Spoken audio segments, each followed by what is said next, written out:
nyo ang isa't isa. Ganon din sa ibang guest na nandito na mag-asawa o may karelasyon. Ito po ang sikreto para maging hindi stressful ang inyong relationship. Ito po ay galing sa aming malalim na pag-aaral about relationship. At baka tumaas din ang kilay nyo sa mga ibang sasabihin ko. Pero kailangan nyo pag-isipan because mga thought-provoking questions ang aking bibigay sa inyo. Number 1, alam niyo ba na ang success ng isang pagsasama o marriage ay nakasalalay kung ano ang mentalidad ninyong dalawa? Mentality. Kung ano mentality mo, ano mentality mo.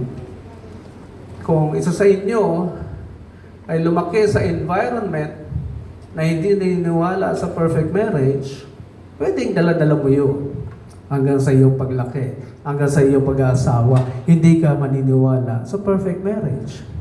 Pero, kung binigyan ka ng environment na magulang mo, na masarap ang pag-aasawa, na mabiyaya ang pag-aasawa, dala-dala mo yun hanggang sa iyong paglaki, hanggang sa iyong pag-aasawa.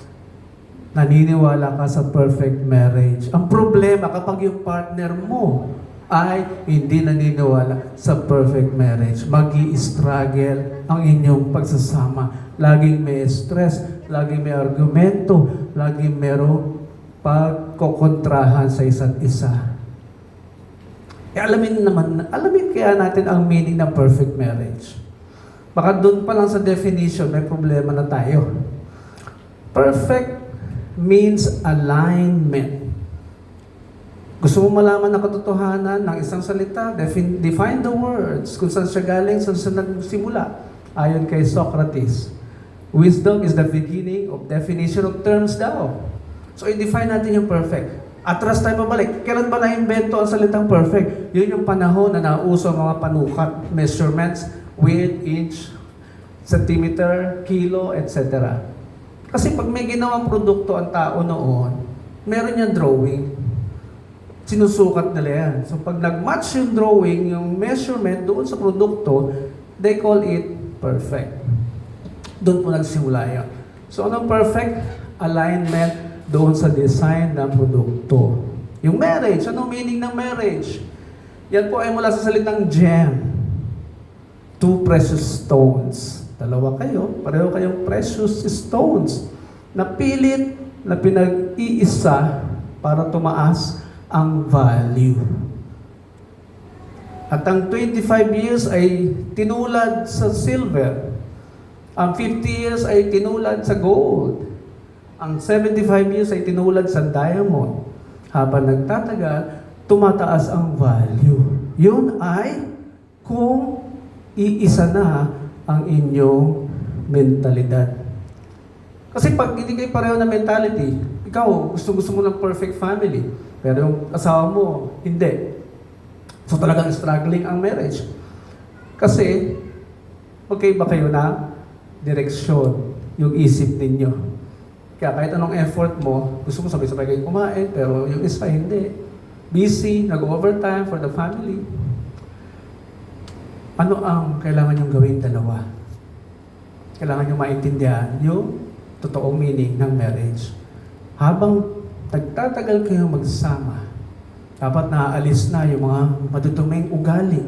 Kasi ganun pinipressurize yung mga precious stones para maging pure. Inaalis ang dumi, tubig, elements, at dinadaan sa init, sa heat, sa pressure. Talagang merong argumento sa pagsasama. Meron talagang away. Ang sabi nila, away. Pero hindi dapat away ang tingin ninyo doon. Dapat ang tingin doon ay discussion. Di ba?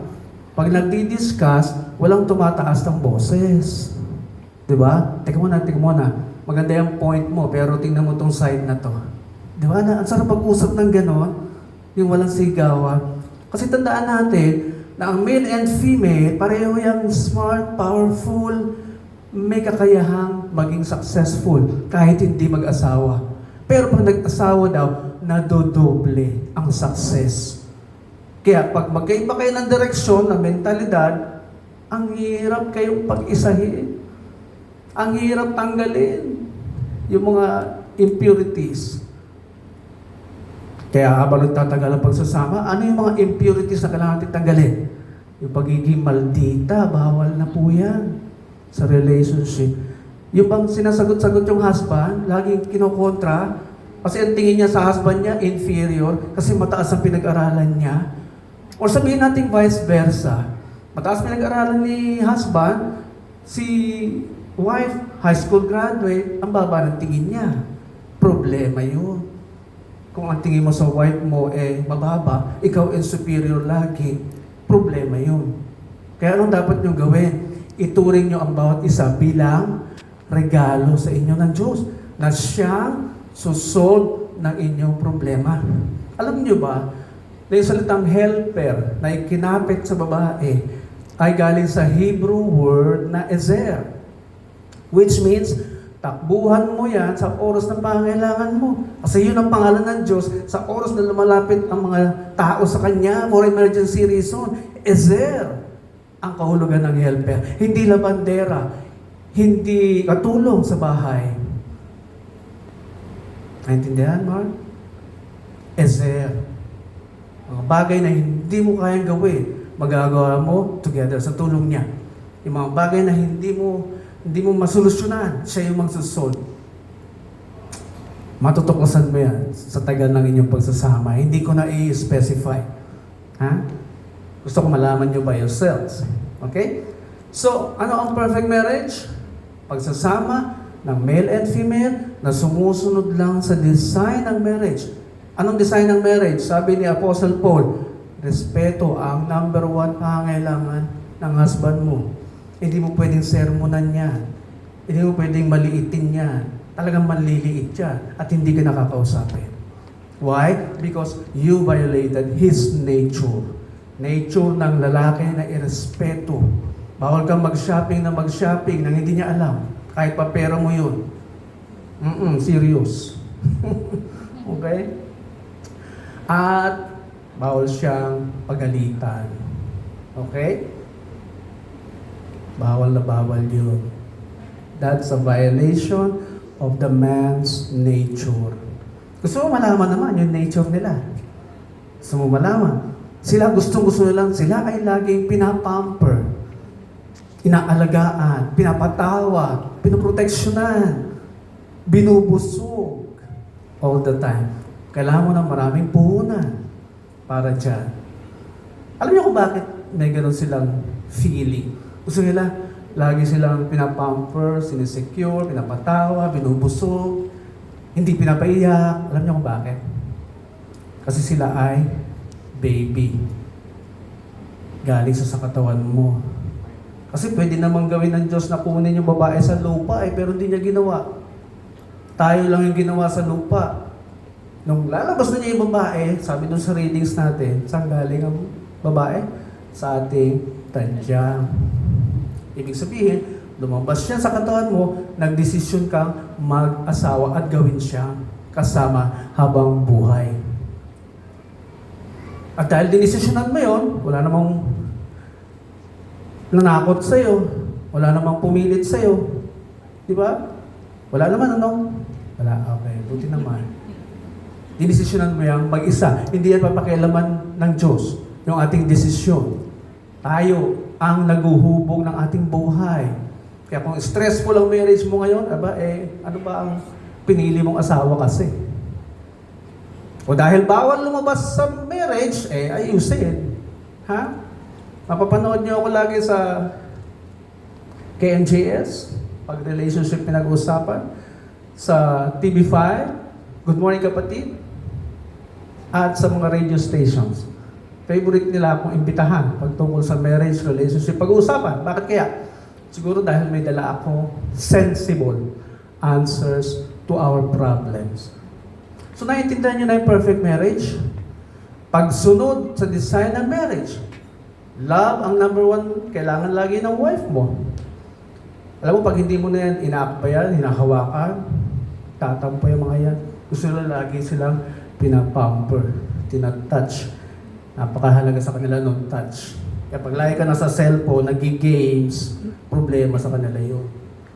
Or, pag may hawak kang manok, ha? Problema sa babae yun. Mas mahal mo pa yung manok or yung motorsiklo mo.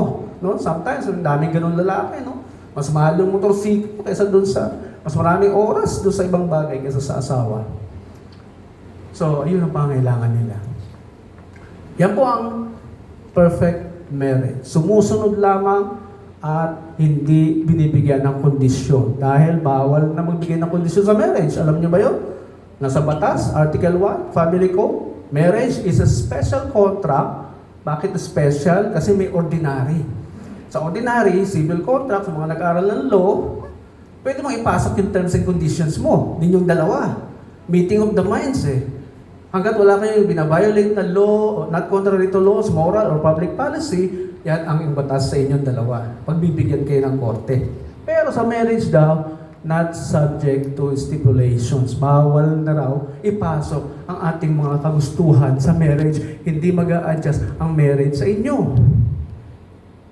Kayo ang mag-a-adjust sa marriage. Ano yung not subject to stipulations? Ano ba yung lagi natin binibitbit sa marriage? Ito yung mga nagpapasaya sa sarili natin. Ano tawag doon? Bisyo. Pagpapasaya sa sarili. You have all the time during your single days to do it. Paksayin mo sarili mo. Pag-travel ka around the world. Pag nag-asawa ka na, bawal na. Travel na kayong dalawa together. Ano pa yung bisyo? Alak. Nakakatulong ang alak sa marriage. Mga oras na gusto ka na kausapin ng asawa mo, pero lasing na lasing ka. Oh. Problema yun sa wife. Sigarilyo. Bawal yun. Bakit? Mauuna ka. Anong benefits ng sigarilyo? Wala naman. Mauuna ka.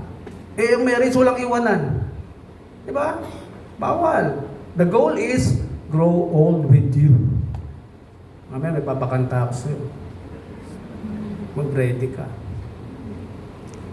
Babae. Nakakatulong sa marriage pang babae. Sige nga, tumayo yung paglaban mo yan. Sino man yan na magsasabi nakakatulong yan sa marriage. Lahat yan ay bisyo, pagpapasaya sa sarili. Bawal na po yan sa pagpasok sa marriage. Sa mga hindi updated, ito po, ina-update ko na kayo. Patagal na pong ginawa ang family code. Nandun yan sa Article 1 about marriage. So, kung may question pa kayo, hindi pa kayo nalilinawan, mamaya usap tayo. Ha? Gusto niyo ng stress-free na marriage? Mangyayari yan. Ayon sa inyong kagustuhan. Dahil everything that you don't believe with, you will never make any effort to achieve it. Anumang bagay na hindi mo pinaniniwalaan, hindi ka mag-e-effort para gawin yon. Kaya, ano ang key? Maniwala sa perfect marriage at sumunod sa design nito ng walang alinlangan, ng walang pag-question. Ang obligasyon ninyo ay sumunod lamang. Malinaw po. Any objection? And finally, meron po kaming Palad ng Diyos Foundation na itinatag para pupuntahan yung mga mahirap na lugar para kami ay magturo ng tungkol sa relasyon. Kasi doon naman sa poor population ng mumula talaga ating social ills, ano? So doon kami lumulusog, nagpapaseminar kami. Kailangan po namin ang tulong ninyo, yung mga umikot pong sobre dyan sa inyo, at yung basket po mamaya pag-ikot. Kahit magkanong tulong po, para patuloy po namin ang advocacy na yan para mabuwa ang ating poverty at tumama ang mentalidad ng bawat Pilipino. Yun po ang sikreto sa ating pag-asenso. Maraming po salamat po at good evening sa inyo lahat. We will now proceed to the marriage rites. May we request